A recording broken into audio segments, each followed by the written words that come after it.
नमस्कार बच्चों, आज हम मैथ एनसीईआरटी बुक का क्लास 7th का चैप्टर फर्स्ट पूर्णांक के बारे में पढ़ेंगे।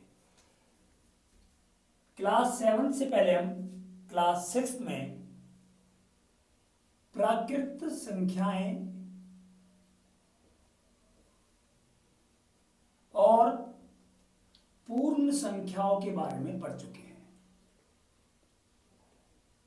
प्राकृत संख्या होती हैं 1, 2, 3, 4 से लेकर अनंत तक। पूर्ण संख्याओं में 0 और सम्मिलित हो जाता है, 0, 1, 2, 3, 4 से लेकर अनंत तक, ये पूर्ण संख्याएं हैं। अब इनके अंदर यदि ऋणात्मक संख्याओं को भी जोड़ दूं तो वो सभी संख्याएं हमारी पूर्णांक कहलाती हैं। पूर्णांक, तो हम इस कक्षा में 7वीं कक्षा में पूर्णांक के बारे में पढ़ेंगे। पूर्णांक क्या होते हैं? ऋणात्मक और 0 और धनात्मक, मतलब नेगेटिव और पॉजिटिव और 0, इन सभी को जब इंक्लूड कर दिया जाए, सम्मिलित कर लिया जाए, तो उन सभी संख्याओं के संग्रह को, समूह को हम पूर्णांक कहते हैं। तो ये हमारे पूर्णांक हुए। अब इसके बाद बात आती है पूर्णांकों को संख्या रेखा पर दर्शाना। पिछली कक्षाओं में हम प्राकृत संख्याएं, पूर्ण संख्याओं को संख्या रेखा पर दर्शा चुके हैं। इस कक्षा में हम पूर्णांकों को संख्या रेखा पर दर्शाएंगे।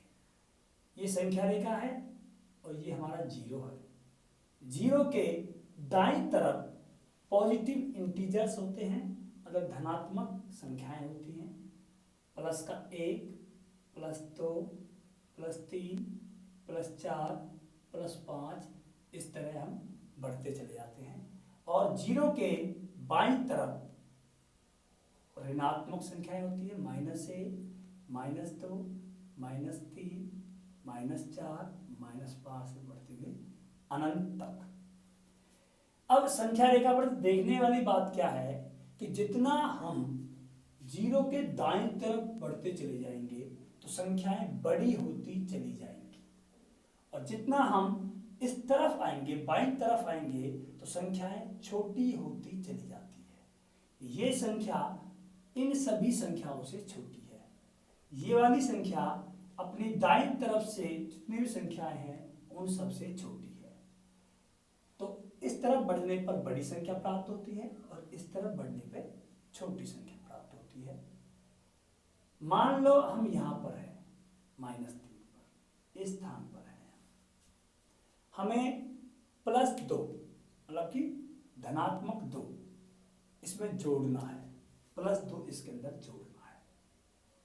तो हमें इस तरफ 2 कदम बढ़ना होगा, यहां हो जाएंगे। तो कहने का मतलब हुआ जब हम -3 में +2 कर देते हैं तो हमारा आंसर आता है -1। यदि हम अब इस -3 में या -3 में -2 करें, क्या करें? -2, ऋणात्मक 2 को जोड़े इसके अंदर, तो हम इसके 2 कदम बाईं तरफ चलेंगे, 1 कदम और 2 कदम।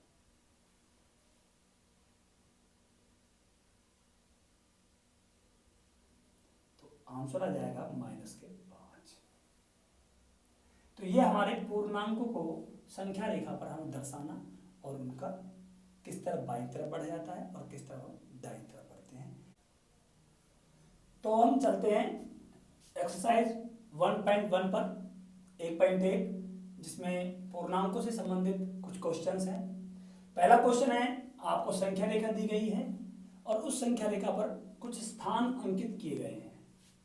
तो पहले क्वेश्चन का ए पार्ट कहता है कि दिए गए स्थानों के तापमान बताओ कि इन स्थानों पर तापमान कितना है, और ये जो पूर्णांक है ये डिग्री सेल्सियस में है। तो चलिए हम बंगलौर का देखते हैं, बंगलौर का तापमान कितना है। आपको पता है 0 है 1, ये 5 हो गया, ये +10, यहाँ पर हमारा 15 है और ये हमारा 20, तो ये देखो 21 और ये 22। तो हम बंगलौर का कह सकते हैं कितना है, 22 डिग्री सेल्सियस। आगे चलते हैं ऊटी का। ऊटी का तापमान होगा 10 यहाँ पर है, 11, 12, 13, 14, तो 14 डिग्री सेल्सियस है। शिमला पर आते हैं, ये 0 है, 1 2 3 4 5 डिग्री सेल्सियस है। उसके बाद आते हैं हम श्रीनगर पर, यहाँ 0 है, घट गया इधर देखो, अब ऋणात्मक संख्या है यार इधर, ये -1 और ये -2 डिग्री। और लाहौल स्पीति का आ जाता है, ये 5 है माइनस का, -6, -7 और -8। तो ये हमने पहला क्वेश्चन कर दिया है। अब सेकंड पार्ट, बी पार्ट कहता है कि इन स्थानों में जो सबसे गर्म स्थान है और सबसे ठंडा स्थान है, उनके तापमानों में क्या अंतर है। सबसे गर्म स्थान कौन सा होगा, जिसका तापमान सबसे ज्यादा होगा। तो बंगलौर का तापमान 22 डिग्री सेल्सियस, तो इसलिए सबसे गर्म स्थान बंगलौर। लाहौल स्पीति का तापमान -8 घटा के 8, तो सबसे कम तापमान, सबसे ठंडा है। तो इनका अंतर क्या होगा। जब कभी हम किन्हीं दो संख्याओं का अंतर निकालते हैं तो बड़ी वाली संख्या में से छोटी संख्या को घटा कर देते हैं। जैसे मैं आपको एक उदाहरण देता हूं, किसी बच्चे के पास 6 केले हैं और उसके छोटे भाई के पास या पड़ोसी के पास 2 केले हैं, तो बताओ उनके केलों का अंतर क्या है। 4 केले। कैसे निकाला, 6 में से 2 को घटाया तो 4 आ गया। तो ऐसे ही अंतर यहाँ पे निकालेंगे हम। सबसे गर्म स्थान का तापमान क्या है, 22। सबसे छोटे का तापमान क्या है, -8। तो मैंने कहा बड़े में से छोटे को घटा कर देते हैं, ये घटा करते हैं। इसी उदाहरण से, इसी क्वेश्चन से मैं आपको पूर्णांकों की घटा करना भी सिखा रहा हूं। तो देखिए, इसका जो चिन्ह है वो प्लस का है, धनात्मक है। इसका जो चिन्ह है वो ऋणात्मक है। लेकिन करनी क्या है हमें, घटा। जब किसी भी संख्या के सामने घटा हो तो उसका योज्य प्रतिलोम लिखते हैं। उसका क्या लिखते हैं, योज्य प्रतिलोम, मतलब उसका चिन्ह को बदल देते हैं। तो देखिए ध्यान से, ये 22 है और घटा का 8 जो है, इसका योज्य प्रतिलोम क्या हो जाएगा, +8। एक नई बात समझा रहा हूं आपको मैं कि योज्य प्रतिलोम क्या होता है। योज्य प्रतिलोम का मतलब होता है -8 का हो गया हमारा +8, और +8 का क्या हो जाएगा, -8, -10 का क्या हो जाएगा, +10। इस तरह चिन्ह को बदल देते हैं। तो चलिए आगे। तो -8 का योज्य प्रतिलोम क्या, +8। तो 22 भी हमारा प्लस का है, 8 भी प्लस का है। दोनों के चिन्ह कैसे हैं, एक जैसे हैं, दोनों जुड़ जाएंगे। 22 और 8 हो जाएगा 30। तो 30 डिग्री सेल्सियस हो जाएगा तापमानों का अंतर। बी जो था क्वेश्चन हमारा। सी क्वेश्चन पे चलते हैं। सी क्वेश्चन कहता है लाहौल स्पीति और श्रीनगर के तापमान में क्या अंतर है। अब तक तो था सबसे गर्म स्थान, सबसे ठंडा स्थान। अब निकालना है लाहौल स्पीति और श्रीनगर के स्थान के तापमानों में क्या अंतर है। तो अब पता है ये बड़ा है और ये छोटा है, इधर वाली संख्याएं बड़ी होती है। इसका तापमान क्या है श्रीनगर का, भाई श्रीनगर का है -2, इसका क्या है -8।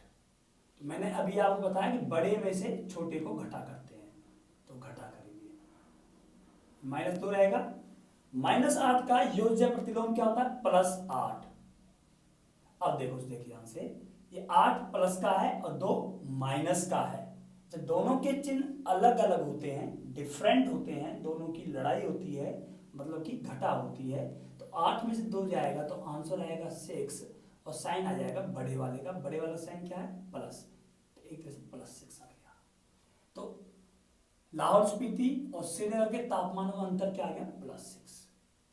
आप इसको संख्या रेखा भी दे सकते हो आप ध्यान से, आप मतलब कि इनका अंतर बताना था आपको। तो देखो ध्यान से, 1 डिग्री अंतर, 2 डिग्री अंतर, 3 डिग्री, 4 डिग्री, 5 और 6 डिग्री अंतर था इसका। तो हम ऐसे भी ज्ञात कर सकते हैं इसको। तो क्वेश्चन नंबर डी पे चलते हैं हम। क्वेश्चन नंबर डी कहता है हमारा कि क्या हम कह सकते हैं कि शिमला और श्रीनगर के तापमानों का योग। पहले हम शिमला और श्रीनगर के तापमानों का योग निकालेंगे। शिमला ये है, ये श्रीनगर है। इनके तापमानों का योग देखिए। इसका तापमान क्या है -2, इसका तापमान क्या है +5। करना क्या है योग, योग मतलब कि जोड़। अब कहने को तो जोड़ करना है, लेकिन मैंने अभी थोड़ी देर पहले बताया कि जब चिन्ह अलग अलग होते हैं तो घटा होती है, एक जैसे होते हैं तो वो जुड़ जाते हैं, भाई भाई होते हैं वो। लेकिन यहाँ चिन्ह इसका प्लस है, यहाँ इसका माइनस है, तो दोनों की घटा होगी। 5 में से 2 गया तो क्या आएगा 3 आएगा। और आंसर में जो साइन आएगा, चिन्ह आएगा, वो बड़े का आता है। इन दोनों में बड़ा कौन सा है, ये बड़ा है, तो इसका चिन्ह आ गया यहाँ पर प्लस। तो आधा क्वेश्चन हो गया। उसने कहा है कि हम कह सकते हैं कि शिमला और श्रीनगर के तापमानों का योग, तो ये था मेरा शिमला और श्रीनगर के तापमानों का योग था +3, इतना गया। योग शिमला के तापमान से कम है। अब बताओ, जो ये है आप तापमान 3 डिग्री सेल्सियस, क्या ये शिमला के तापमान से कम है ज्यादा है, शिमला के तापमान से कम है, क्योंकि शिमला का क्या है 5। शिमला का कितना था भाई, शिमला का था 5 डिग्री सेल्सियस, तो उससे कम है। ठीक है। दूसरी बात, क्या इन दोनों स्थानों के तापमान का योग श्रीनगर के तापमान से भी कम है। जो इन दोनों के स्थानों का तापमानों का योग आया, ये आया हमारा योग 3 डिग्री सेल्सियस, क्या ये श्रीनगर से भी कम है क्या, श्रीनगर के तापमान से भी कम है। श्रीनगर का तापमान कितना -2, श्रीनगर का है -2 डिग्री सेल्सियस, और हमारा जोड़ क्या है 3 डिग्री सेल्सियस। तो बताओ क्या 3 डिग्री -2 से कम है, नहीं। 3 डिग्री हमारा कहां पर है, 1 2 3 यहाँ, तो -2 से ज्यादा है, तो इसका आंसर आएगा नहीं, श्रीनगर के तापमान से कम नहीं है। चलिए क्वेश्चन नंबर 2 पे चलते हैं। क्वेश्चन नंबर 2 कहता है कि एक बच्चे को एक क्वेश्चन आंसर जो प्रतियोगिता होती है, कंपटीशन होता है, क्विज कॉन्टेस्ट बोलते हैं, उसमें फर्स्ट राउंड में उसको 25 नंबर मिले, सेकेंड राउंड में -5, क्योंकि सही आंसर के लिए उसको प्लस मार्क्स मिलते हैं और गलत के लिए उसके नेगेटिव मार्किंग हो जाती है। तो इस तरह अलग अलग राउंड में उसको इतने मार्क्स प्राप्त होते हैं। तो बताओ लास्ट में उसको कुल कितने अंक प्राप्त किए उसने कुल। तो पहले राउंड में उसको प्लस के 25 मिले, सेकेंड राउंड में उसके गलत आंसर थे इसलिए उसको -5 मिले, थर्ड राउंड में उसने ज़्यादा गलत दिए इसलिए -10 मिले, और चौथे में 15 और पांचवें में उसको 10 अंक प्राप्त हुए। तो बताओ कुल अंक उसके कितने थे। तो सिंपल सी बात है, इन अंकों को हम जोड़ेंगे, कहने के अनुसार हम उसको जोड़ेंगे।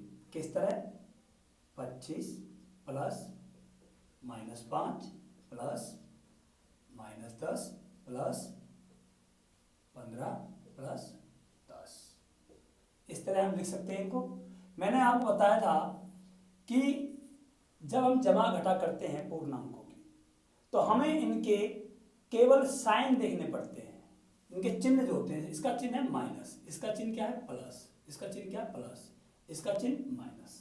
जिनके चिन्ह एक जैसे होते हैं, एक जैसे, घटा घटा भाई बन जाते हैं, जमा जमा वो भी भाई बन जाते हैं। लेकिन जब चिन्ह हो अलग अलग, एक का प्लस हो एक का माइनस हो, तो दोनों की क्या होती है, लड़ाई होती है आपस में। लड़ाई का मतलब होता है घटा करना। तो उसी तरह देखेंगे यहाँ पर हम, देखो ये घटा वाला है, ये घटा वाला है, तो दोनों क्या हो जाएंगे भाई भाई होंगे। तो मैं इन दोनों को जोड़ दूंगा इनको, तो 10 और 5 कितना बन जाएगा 15। किसके थे ये, घटा के थे, घटा आ गया। अब ये जमा का, ये जमा का और ये जमा का, ये तीनों क्या हो जाएंगे, ये तीनों भाई भाई बन जाएंगे। इन तीनों को जोड़ो, 10 और 15 25, 25 और 25 50, प्लस के थे 50 में, ये माइनस के हैं। कहने को तो कह रहा जोड़ो इनको, लेकिन जोड़ेंगे नहीं, क्योंकि इसका साइन माइनस इसका साइन प्लस, तो क्या होगी इन दोनों की माइनस होगी। तो 50 में 15 के बाद क्या बचेगा 35, और चिन्ह किसका आएगा बड़े का, क्योंकि 50 बड़ा है, प्लस का चिन्ह आ जाएगा इसका यहाँ पर, तो ये आंसर है। तो उस बच्चे ने कितने अंक प्राप्त किए 35 अंक प्राप्त किए। तो ये सारे सवाल सारे क्वेश्चंस आपके इसी तरह प्लस माइनस के हैं, इनको ऐड करना है या सब्ट्रैक्शन करना है। तो इस तरह बाकी के क्वेश्चंस को आप अपने आप करोगे। फिर भी किसी क्वेश्चन को करने में आपको प्रॉब्लम आती है, कोई परेशानी आती है, तो आप मुझे कमेंट्स में लिखकर पूछ सकते हैं।